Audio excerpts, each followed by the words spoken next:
Alright, welcome to my Zelda playthrough. Um, the reason I'm doing this is because 1, I love Skyward Sword.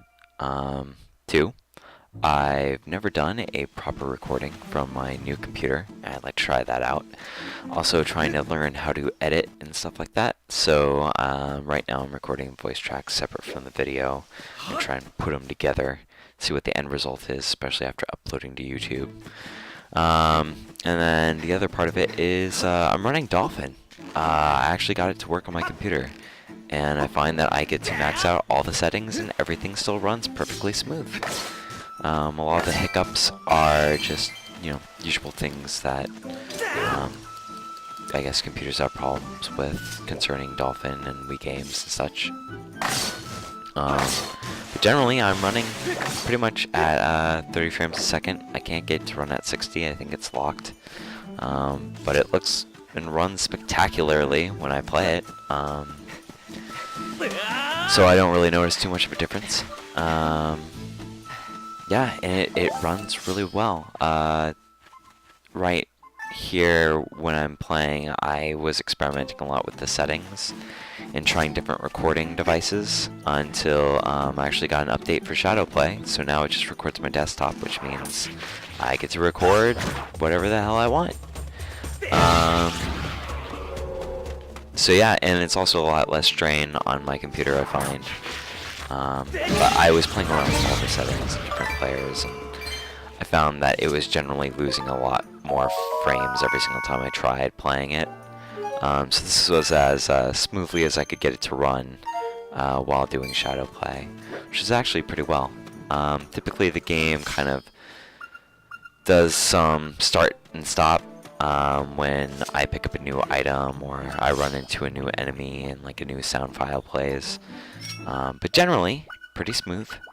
The only issue I have is that I guess through Bluetooth with the Wii remote, it kind of loses input when you waggle the remote very quickly. If you do really large motions with a fast speed, it constantly tries to resync and reconnect.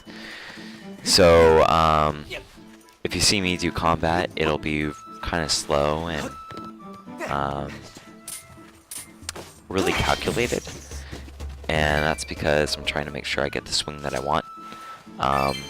Aside from that problem, I find it to be as accurate as when I'm playing on the Wii itself, which I realize can be kind of a polarizing comment. When I played it on the Wii, I had no problems. The game always worked exactly as how I wanted it to. I got every strike I wanted. I had no issue. When people were talking about that it was a broken game and didn't play properly, I could not identify with them. That was not my experience with the game. So generally I find it about as accurate, but it just have to be a little bit more controlled because the computer loses track. Which can be a little disappointing at times, but that's okay. I can deal with it.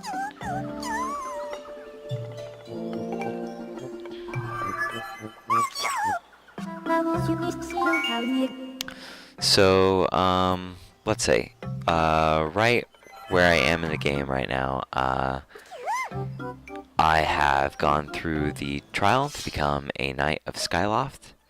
I had my little ceremony with Zelda. Zelda ended up being kidnapped. Then I was introduced to the Master Sword, and now I'm on a quest to go rescue Zelda. And I've landed down on the surface world, which everyone believed to be a very inhospitable place that you couldn't return from. Turns out to not be the case. It's actually a really pretty place. This whole game is gorgeous.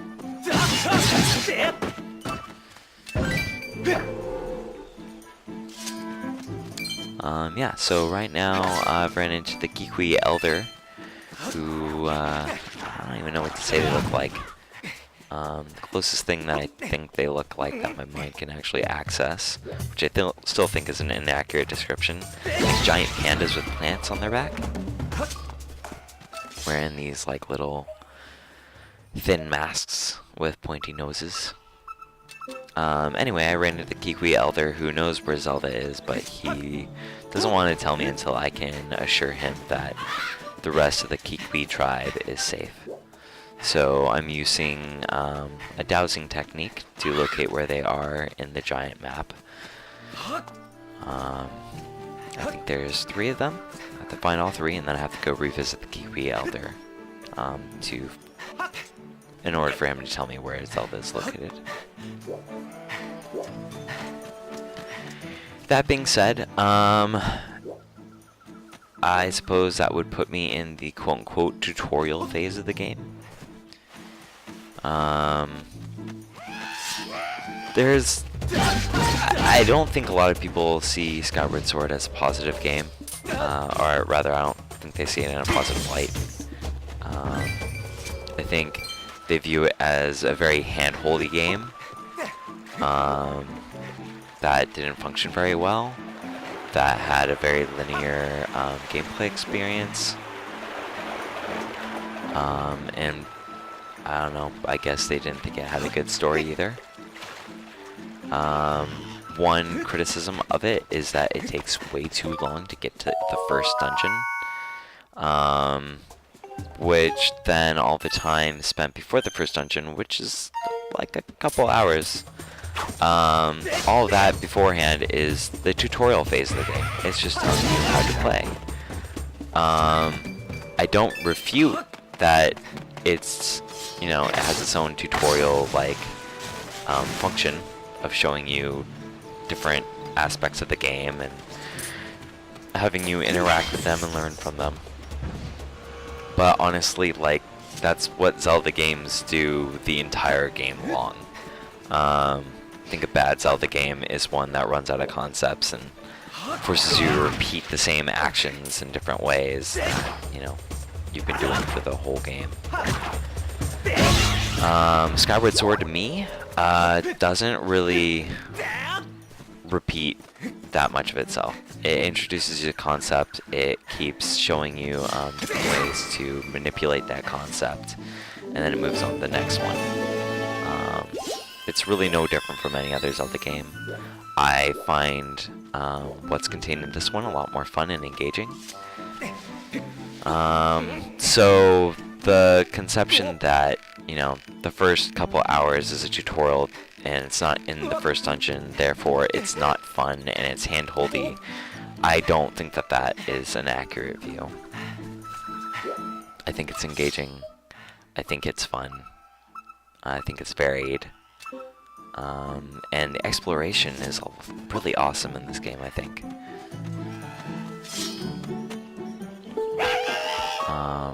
I think a lot of people wanted like more open spaces like Twilight Princess. And while like, yeah, I can see that, I felt like Twilight Princess was a really empty game. I mean, it has the usual secrets that you're bound to find in like open fields and stuff like that, yeah. But a lot of it I think was filled with emptiness. Whereas this game kind of segregates certain areas.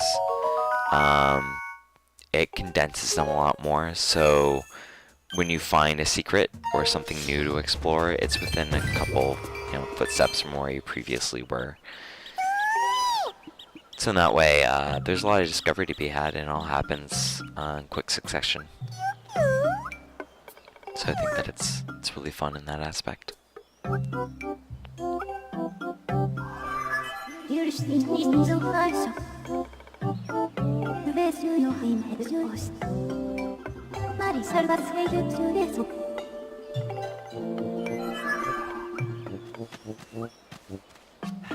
Right here, I forgot how to do a roll.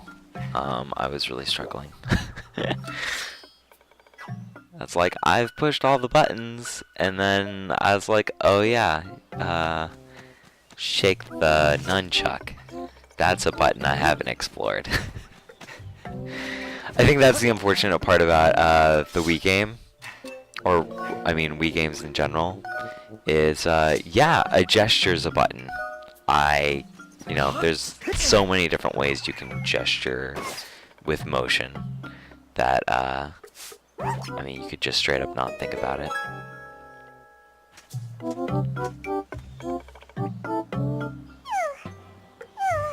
So yeah, I was a little confused. But I figured it out. I'm smart.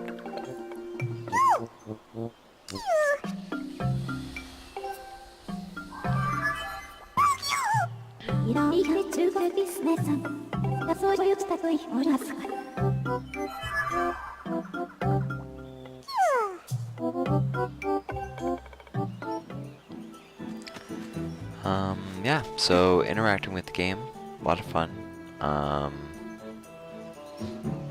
Generally I find it's responsive and accurate to what I'm trying to do, so that's great. Would suck for it to be otherwise.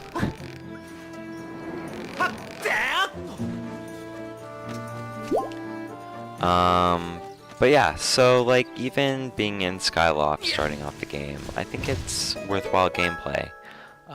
It's setting up a lot of the characters, it's giving you actual motivation to want to save Princess Zelda. I think this is the most personal connection with Zelda I felt in a Zelda game. It's not some kind of Destiny thing where it's like, you need to go help Zelda because that's what you're meant to do. I'm going to go save her because that's what I really want to do. I'm invested in that character. There's a relationship that's built between the player and her. It gives you motivation to go out there and get her back. I think the characters, the other characters are great too. Guy Pora is, you know, a really nice old man. A lot of wisdom, of course. He's an old man. But just generally, like, I feel a closer connection to all the characters in this game, as opposed to, you know, like say Ocarina of Time and Sheik, which I think is probably like one of the more personal connections you get in the game, just because of how often you run into them.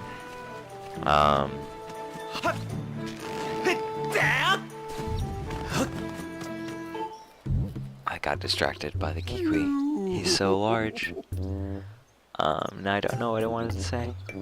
But yeah, like, despite how often, like, Sheik popped up, right? He was just kind of like that cool dude who showed up and helped you momentarily. And he had, like, really cool skills, and that was it. You know? But with, like, someone like Groose, Groose is an interesting concept of a bully character. He's in love with Zelda. He's jealous of you because you spend more time with Zelda than he does. He doesn't think that's fair, so he's going to create obstacles to put in your way in order to get what he wants. So it's great that you can see the motivations of the bully, and you know, in certain aspects you can sympathize with them. And you don't necessarily agree with the way he goes about doing certain things. But at the same time, he's relatable. And he has some really good character development along the way. I'd say along some lines, like, I can identify with some of the changes he goes through. So I think he's a really deep character. I think he's a very humanized character.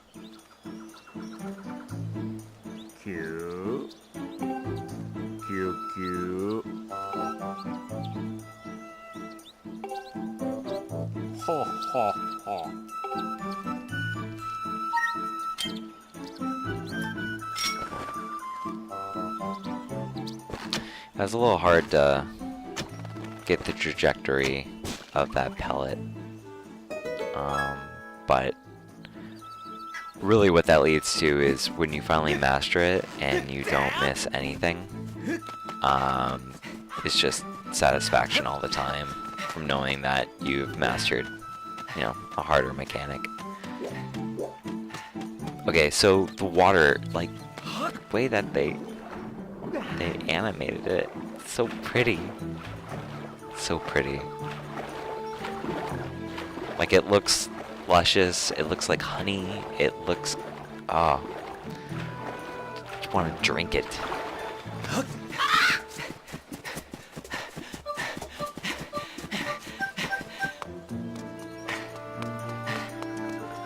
So, now that I found all the keys, I'm journeying through the rest of the map to get to the first dungeon. So technically I'm still in the tutorial phase. Whatever.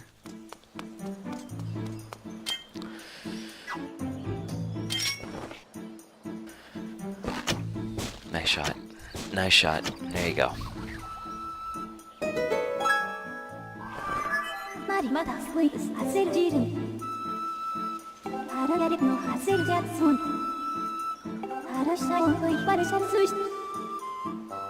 So another thing that people find kind of annoying about the game is Fee. I don't think Fee's annoying. I think she's about as standard as any other helper or fairy in other Zelda games. Barring, of course, the 2D ones, because I don't think that they hold hands in the same general fashion.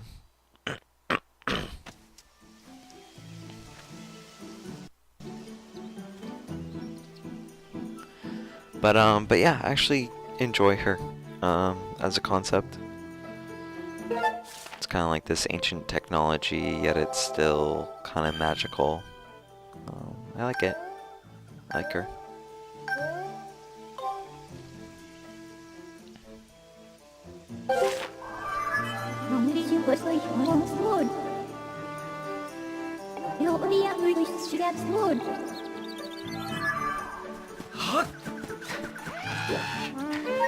So, the combat in this game, I love it. It made me want to go through the game on hero mode. The first time I played through.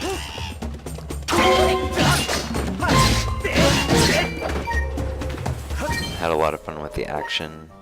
The sword swing was great. All the items that you get to use that are motion controlled are really fun to interact with. Just altogether, like, I really like this game. And I am one of those people where, you know, the more linear the game, the more fun I'm gonna get out of it. So I'm probably not the usual part of the Zelda audience who wants just like complete exploration without any guidance at all.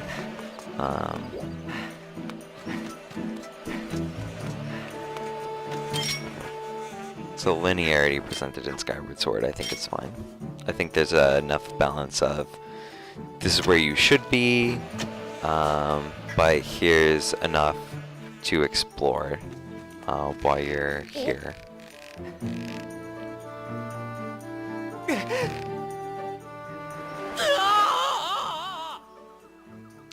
So I'm gonna dangle from ropes a lot and die, because I'm absolutely terrible with with games that I'm playing now. I don't press up to climb up the thing. I just press a button and they climb, usually. So it's kind of weird having to deal with that. But you know, I try.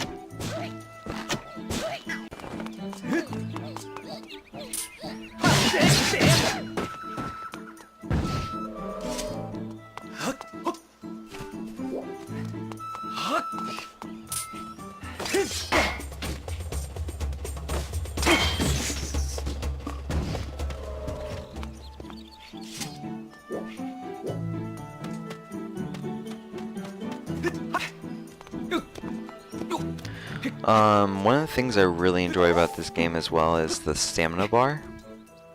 I think it's a lot of fun, kind of conserving your bar or like pushing forward and knowing that you're gonna run out soon and just being like, oh please, just let me make it.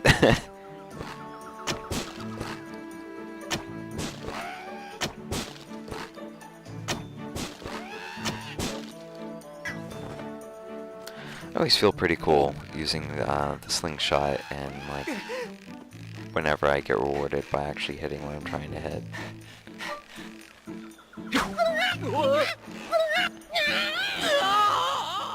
Yep, so there's another instance where I just, you know, was like, I'm gonna press A to climb up, and then A is really let go.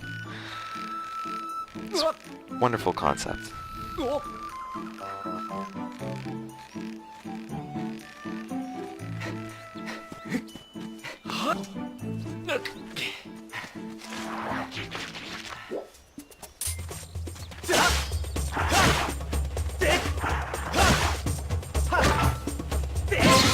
Yeah, so those guys are really hard to kill using Dolphin, just because trying to get the right angle at the right moment, and it desyncs and syncs whenever it wants. So a lot of the time, like I'll be stuck like hitting it a dozen times underneath when I'm supposed to be going straight across.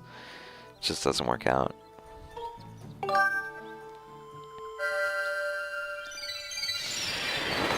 And right now I'm returning to the sky. Now that I have the slingshot, I want to go into Beetle's shop, see if there's anything I can purchase.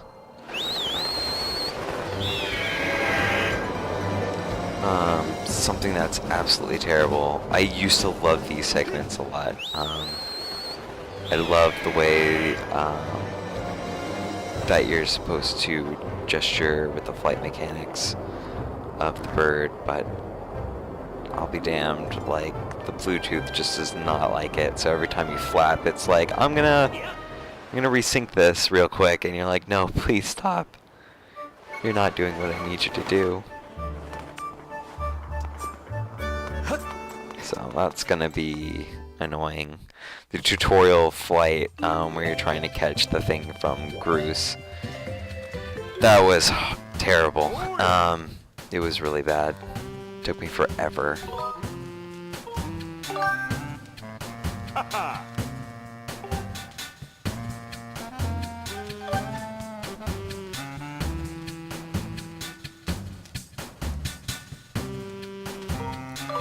I think you get monster claws from bats. I should just go in the cave and get them. I didn't really think about it.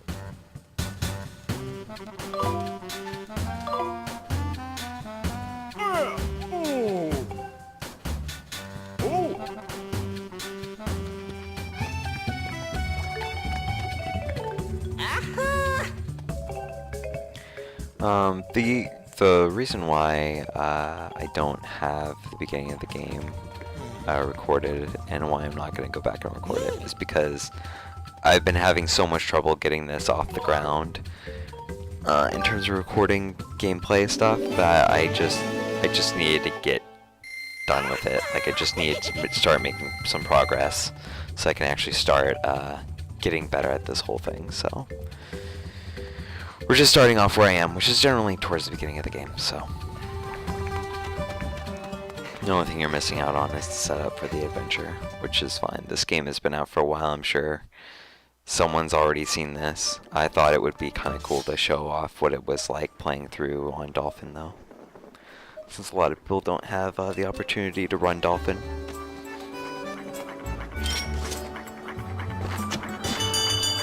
At least not with the settings I'm able to run it at.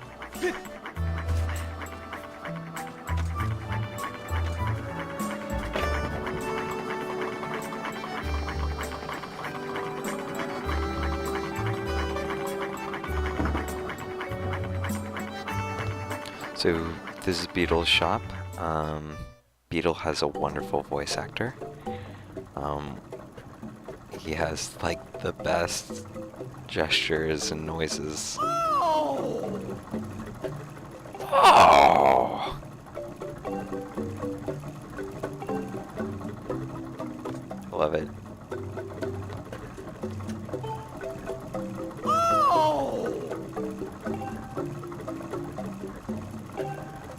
Like, I don't even know how they would, like, tell a voice actor to, you know, make this noise. This is what you're feeling and this is the noise we get. Like, I don't even know what to explain that kind of response.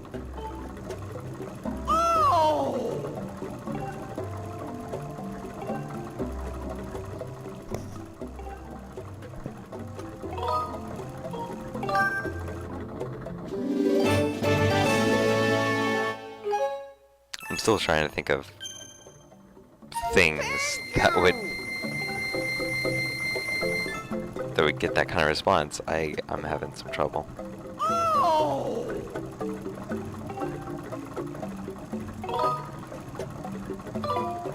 Like maybe if you're having a conversation with someone and they don't get what you're saying the whole time, and then you finally illustrate it to them and they finally get it and they realize that they disagree with what you're saying. And just like, oh, like, oh, that's what you're saying. Oh, that's a terrible idea. You know, that's the only thing I can think of.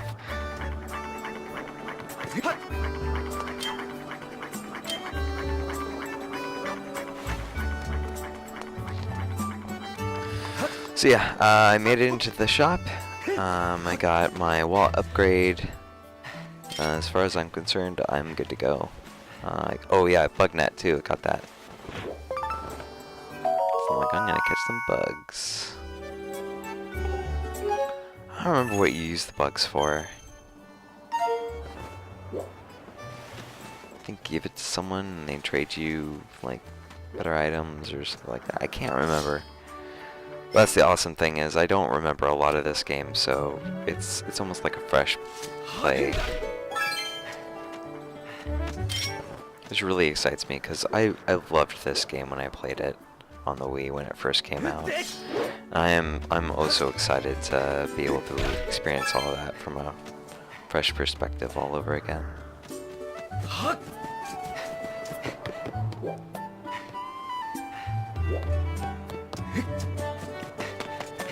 So yeah, I'm just gonna aimlessly wander. But yeah, so this has been the first part of my playthrough of Skyward Sword. By the way, that was the perfect stamina break. But yeah, hope you enjoyed. I'm gonna try and do as much of this as I can. Hopefully get through the whole game. So yeah, that's my playthrough. Hope you enjoyed.